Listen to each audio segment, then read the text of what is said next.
and she'll tell you more about what she does momentarily. Let me begin with this. Across the street from where we gather today at the Kay Bailey Hutchinson Convention Center is where the Biden administration is preparing to house up to 3,000 unaccompanied minors who cross the border. Similar sites exist in Carrizo Springs, Texas, as well as Midland, Texas, and that's just as of now. The way that we see the number of unaccompanied minors crossing the border, there's every reason for Americans to expect the number and size of those sites to continue to increase in the coming days.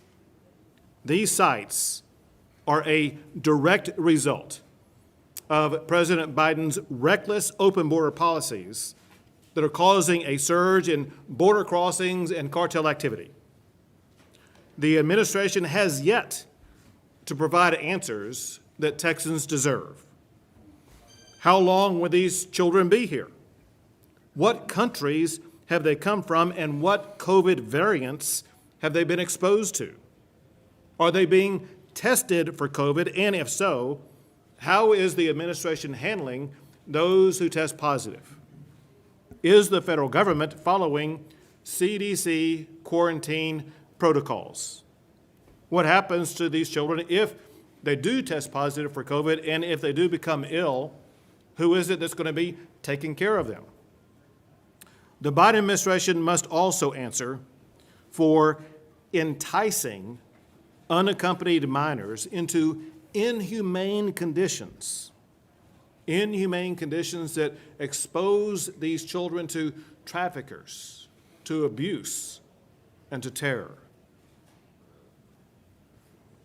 So far this year, more than 11,000 minors have been apprehended crossing the border into Texas. Children crossing the border rose 60% from January to February to more than 9,400 in February.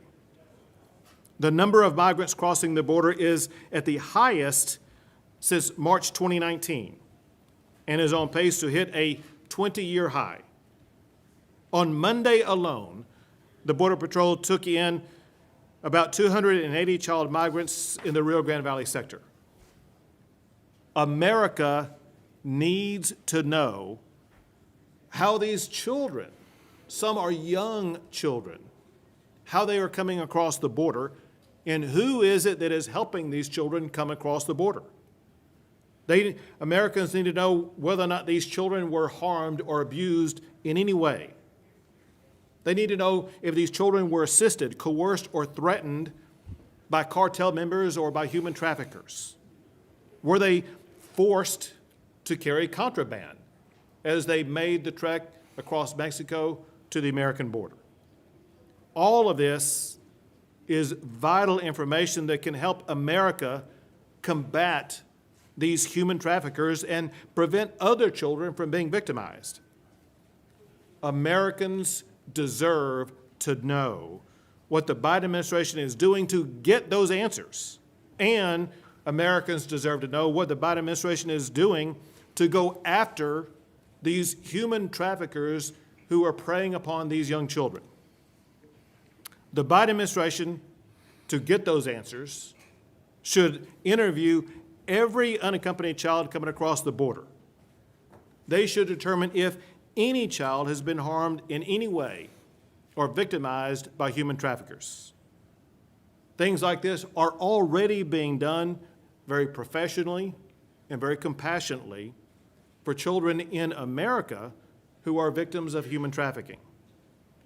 The children coming across the border, they may share information about human traffickers or other abusers.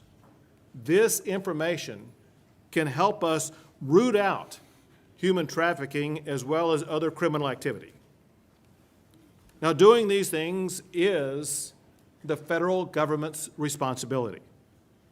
But once again, it is Texas stepping up and doing what the federal government should be doing.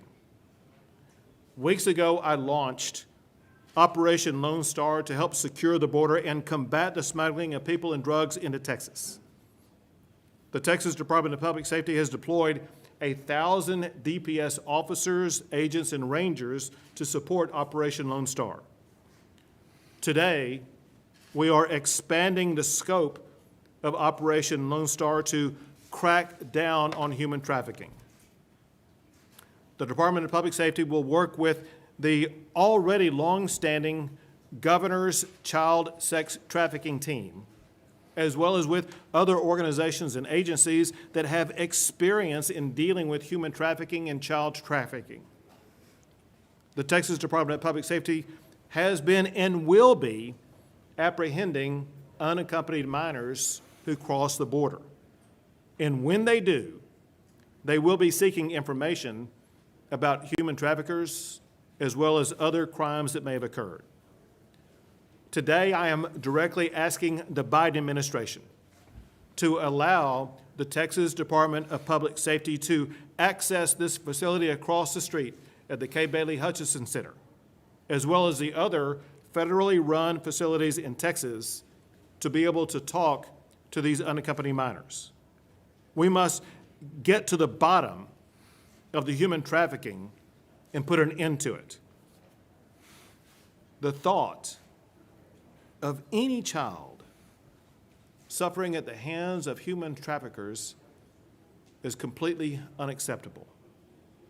We have a duty to crack down on this heinous crime and to prevent more children from being trafficked and abused. And our mission is especially important now with a massive surge in border crossings and with an administration in Washington that has not laid out a clear plan about how to address this challenge about human trafficking, or candidly, to be able to address the massive surge that's coming across the border. So whether it's securing the border or fighting human trafficking, the state of Texas will always step up and fill in the gaps that are left open by Washington. And I want to thank the brave men and women of the Texas Department of Public Safety who are on the front lines every single day. Their efforts are vital to work to address this humanitarian crisis and to keep our community safe. Leading the charge in keeping our community safe is Director Steve McCraw of the Texas Department of Public Safety. Governor, thank you. Certainly it's not my position to comment on policy, and as you know, we abhor having to do so, but sometimes, unfortunately, seemingly compassionate decisions made by our federal government, or federal courts for that matter, have resulted in the mass migration of women and children to Texas and elsewhere. And when that happens, it overwhelms Border Patrol immediately.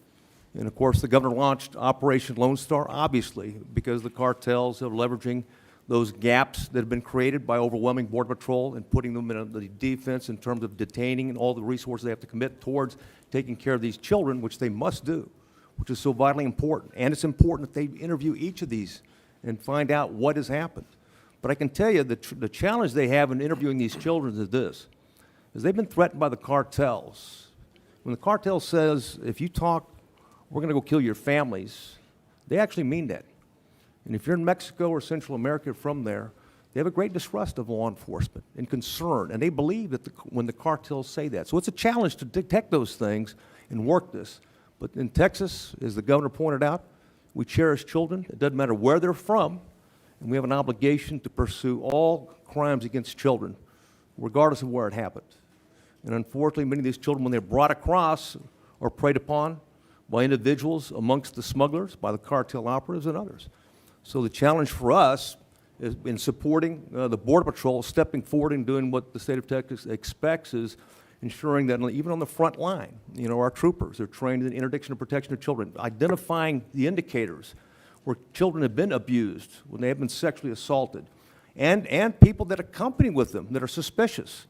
I mean, in March alone, there's sex offenders that have been convicted and deported or captured with among illegal aliens coming across family units and unaccompanied children. It's important that we identify those things, pursue those things, and ensure there's no crimes.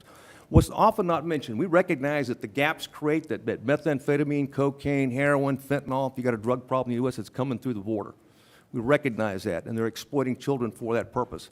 The other part, what people don't realize is there's another, this category we'll call for, just for this purposes, we'll call a high-value migrant. And unfortunately, those that have been involved, and there's some behind me that have been involved in sex trafficking investigations, what happens is young women from Central America and Mexico are lured to Texas on the promise of a service industry job or a nanny or some other job. And when they come here to the United States, and there's a case that we're just discussing, and thank you for what you do in helping us with our investigations. There's the case that it would stain your soul if you saw what would happen. What people will do to mankind that are most precious, the children, is just amazing. It's just sickening. And what they would do is promise these jobs. They get them here, they debrief them fully to know where their families are. How can they get contact? Because if they escape, they can compel them back by threatening their families. And it's happened. And they'll bring them over as young as 13 years old. And after they debrief them, they'll gang rape them. And then they'll compel them to prostitution. And I don't care if it's 15 minutes for $45. Some of the most brutal things you've seen done to children happen in the U.S. And right now, we're concerned about it. I know the governor's concerned about it. I know that Andrea Sparks is concerned about others that care about children from around the world as victims. This is an opportunity for the sex industry to exploit it. Certainly the cartels benefit when these gaps occur, when this mass migration happens, they benefit. But so does the gangs that support them on both sides of the border, and so does the sex trafficking industry, trying to feed this unending demand for trafficking, and the more high value of the trafficking is the young children. So it's clearly a high priority of the department. I know the governor talked about it, we discussed it yesterday, that the Department of Public Safety, I mean, he's made it clear, the state legislature's made it clear, is that it's everybody's job is human trafficking, particularly sex trafficking. And that, when I say everybody, that means a Texas state trooper needs to be an expert in it. A special agent, a DPS special agent, needs to be an expert in it. So does our intelligence analysts, and so does Texas Rangers. And we employ all of those resources to try to address this heinous crime. And of course, and consistent with Operation Lone Star, Governor, we've stood up the state. This is the North Texas region, and we're prepared to do interviews, to look for any clues or any opportunities to pursue anyone that would violate any of these children or any other children, and certainly engage in sex trafficking. So thank you, Governor. Thank you. And it's my expectation that the Biden administration will allow you and your team into this convention center to visit with the children who they are putting into that convention center later on today. So next, I want to introduce Andrea Sparks, and I want to tell you about her so you can understand the perspective that she speaks from. Andrea is the director of the governor's child sex trafficking team, where she's been for about 4 years. The team promotes policies to prevent child sexual exploitation and to bring exploiters to justice. Andrea's team has become a national leader in efforts to prevent child exploitation and to support the criminal justice system in holding exploiters accountable. After graduating from the University of Texas School of Law, she served as a staff attorney at the Texas Supreme Court. After that, she went on to represent both children and families in child protection cases. Before coming to the governor's office, she served as the executive director of the Texas Regional Office for the National Center for Missing and Exploited Children. Andrea Sparks. Thank you, Governor. Thank you for assembling us here today to talk about this very, very critical issue. We are very concerned at the child sex trafficking team about the youth and the children who are coming across the border. They are in a perfect storm of vulnerability. We've heard stories that kids as young as 6 are crossing the border alone, and they are scared, they are confused, and they are very likely to end up in the hands of an exploiter from what we know about human trafficking and how it works. Our team has been at work for almost 5 years now, Governor, to build the model, the Texas model for commercially sexually exploited youth. And we have a system in place that can help any child, every child, who is identified as a victim of exploitation. So we work every day and are committed to preventing, identifying, and addressing child exploitation, whether that comes in the form of a pimp or a gang or a family member. Unfortunately, that happens, and even international cartels. And we do this on a daily basis with our partners that we provide support to and partner with on a daily basis at the Children's Advocacy Centers and at many other child-serving agencies across the state of Texas. We do that so that these kids get the safety that they need and deserve and the services and supports they need to not only heal from their trafficking experience, but in order to thrive as a person, as a human being. And so with us today is one of those service providers, and I'm going to let her talk to y'all in a minute. We do have specially trained advocates and case managers like Christy all over the state of Texas in over 130 counties who can provide crisis intervention, long-term case management, and that trauma-informed care and supportive relationship that these kids need, especially if they're being exploited. And we stand ready, Governor and Director McCraw, to work with you as always to make sure that every child in Texas is protected from exploitation. Thank you very much. And as you mentioned, one of your partners is an organization, the name of which is Traffic 911. And from that organization, we have with us here today, Christy Lopez. Thank you for having us, Governor. I am an advocate with Traffic 911, and it is our pleasure to partner with the Governor's office to ensure that any and all exploited children and youth in North Texas have access to services, are able to receive trauma-informed care, and that are able to connect with the safe and healthy relationships that they need to heal and thrive. Soy una trabajadora con Traffic 911 y como organización colaboramos con la oficina del gobernador para asegurarnos de que todos y cada uno de los niños y jóvenes que son explotados en el norte de Texas tengan acceso a servicios, puedan ser conectados con el cuidado apropiado en prácticas fundadas en el trauma, y también facilitamos la conexión con relaciones seguras para poder ayudarlos a prosperar y a sanar. Thank you very much. We'll take a few questions. Governor, this isn't a new issue. There has been surges at the border in the past. There were children that were dying of COVID in the tents that was set up by the Trump administration. There have been children exploited for years. You've been the governor for 8 years. Why haven't you been more and implemented these programs sooner? To be clear, every year that I have been governor, we have been engaged in border surges exactly like what we're doing now. From the first session that I was governor, the state legislature appropriated almost $1 billion for every biennium from the beginning until now, so that we do have the resources to deploy not only the Texas Department of Public Safety, but also the National Guard. And so for this entire time, moving in different numbers, but also maintaining a constant presence, both the Texas Department of Public Safety and the National Guard have been involved. There is something different this time, and far more prolifically than in the past. Quite often in the past, there has been a large number of single adults or family units coming across the border. What we're seeing now is far more prolific numbers in unaccompanied children making their way to locations like here in Dallas or Midland or other parts in the state of Texas. And as the Director McCraw pointed out, his team has been involved in the past in dealing with the human trafficking component about this. But because of the large number of children already, and because it is clear what is about to happen in the coming weeks and months, and that is the number of children you see have come across the border already is going to be a tiny fraction of what we will see in the coming months. We're trying to get ahead of this as much as possible and engage a team like this. That said, let me be very clear about this, and that is Texas is willing to step up and help out, but this is the Biden administration responsibility. In part, immigration is always a federal responsibility. In part, it's the policies that have been adopted by the Biden administration that have escalated the number of children coming across the border, where the Biden administration has made it clear that if you are an unaccompanied child, you will be allowed to come into the United States. That means that we need to engage more now than ever before with regard to the human trafficking component.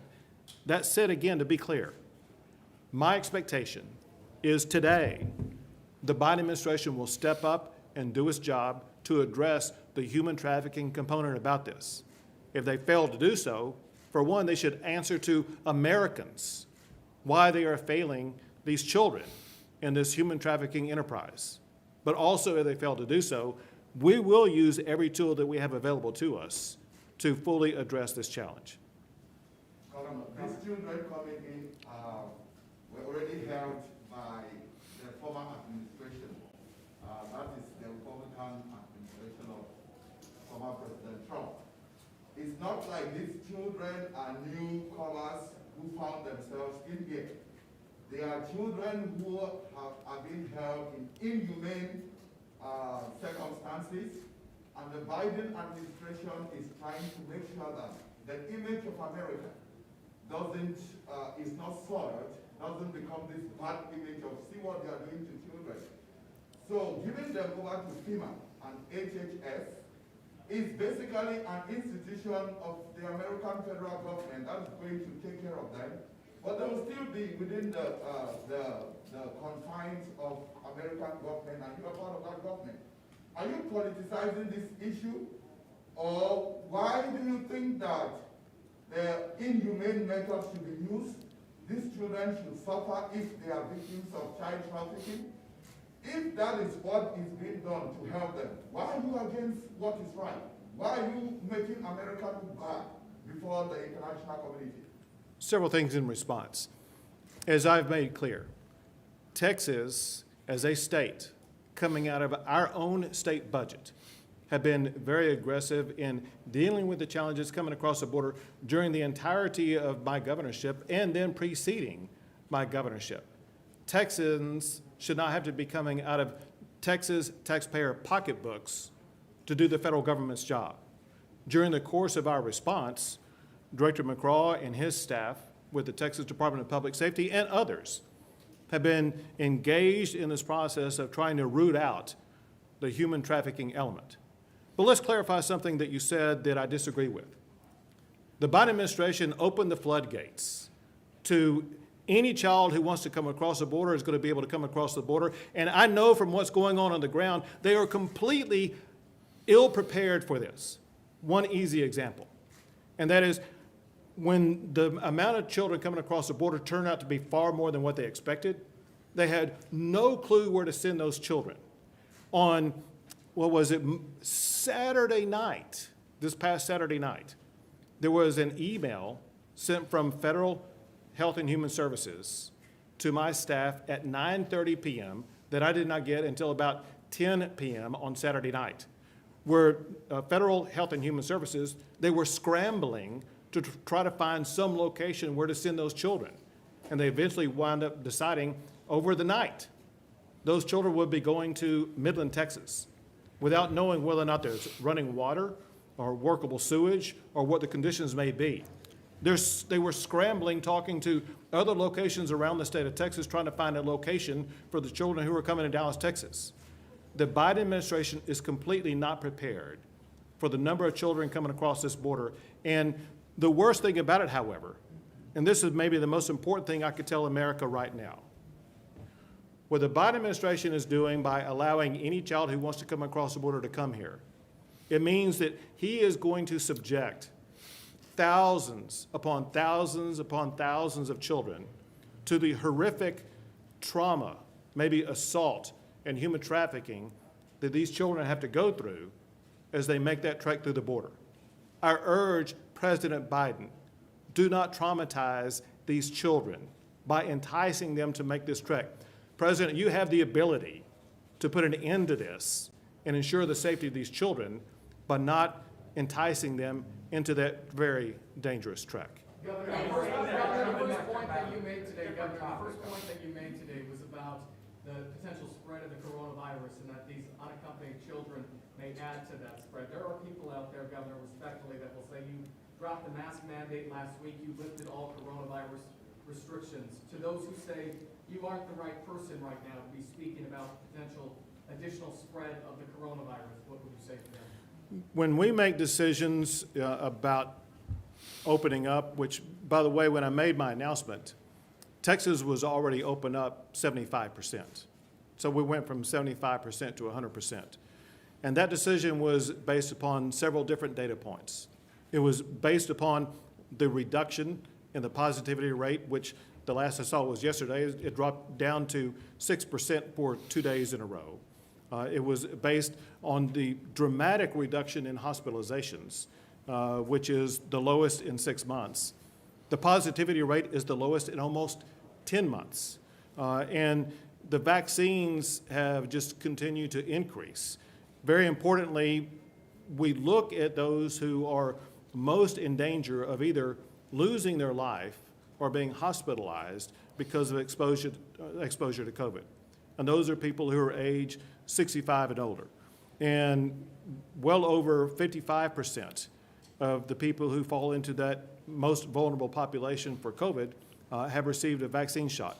My point is this: decisions were based upon metrics as they existed at that time. Those metrics are changing, not by the positivity rate of the people who are coming across the border, but by the number of people coming across the border who have COVID and who may be bringing variants in. The key point that I wanted to make about COVID was really the variant. Know this: people coming across the border, for one, they're coming through Mexico, which is considered to be one of the hottest hotspots for COVID in the world. But how many of these kids are coming from Brazil? How many are coming from Central America that may have exposure to the variant in Brazil? We know others are coming from other continents across the entire globe. There are all these other variants. My point is this: the Biden administration has a responsibility to work collaboratively with state health services so that the state will be able to respond. The Biden administration has done nothing to work with state health services to inform state health services who are these kids, where are they coming from, what exposure they may have. We as a state are incapable of responding to this potential COVID challenge because of the Biden administration's refusal to provide us the information we need to be able to respond to contain COVID. Governor Abbott offered funding from health testing for the right thing to do Sure, to keep these children. So um, he had been offered health funding by the White House to test migrants. Can you Sure. comment on why you rejected that funding? I'll be happy to. The Biden administration offered the state funding to give to FEMA to do testing. The F in FEMA stands for federal.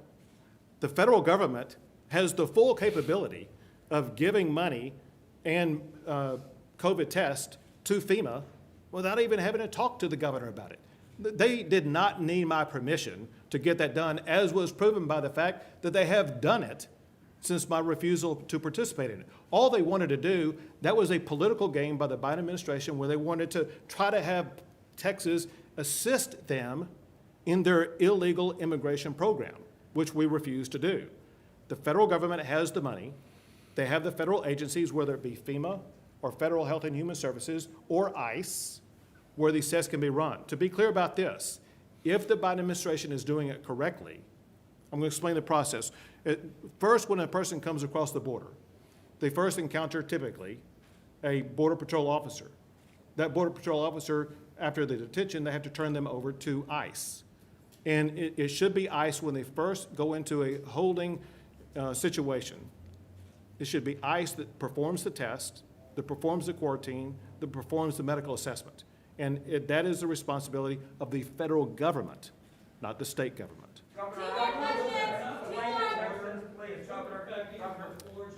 We'll get you down here, then you. Go. Was there not a court order that took effect even before Joe Biden was president that required admitting minors at the border versus others who would come through? Sure, and you may be talking about the Flores decision or something like that. So here's the deal. Whatever court order it was, there are issues with regard to allowing children in. But that does not answer the Biden administration's failure to fully address the children who are coming in. For one, they do have a responsibility in the time of a worldwide pandemic to make the COVID assessment. But more importantly, what we're really here to talk about is not that. What we're really here to talk about is we do have the strategies and the capabilities of addressing the human trafficking component that these children are going through. And we are demanding that the Biden administration step up and address the human trafficking component of all these children coming here. Yes. Yes. Governor, can you please explain to Texans, two-part question. Where are you specifically as it relates to reversing ERCOT's overcharges? Do you agree with the state Senate bill and the lieutenant governor as far as reversing it? Or do you agree with the House Speaker who opposes it? And secondly, can you explain why you asked for the PUC chair's resignation, and did it have anything to do with the comments he made to investors? So on the first question, I've already made multiple comments about that, and I'll just leave those comments. You can pull them up. With regard to the second question, listen, we want to make sure that we are going to show the vision to our fellow Texans that we are charting a new and fresh course for the Public Utilities Commission.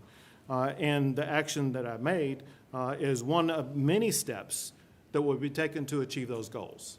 Thank y'all very much.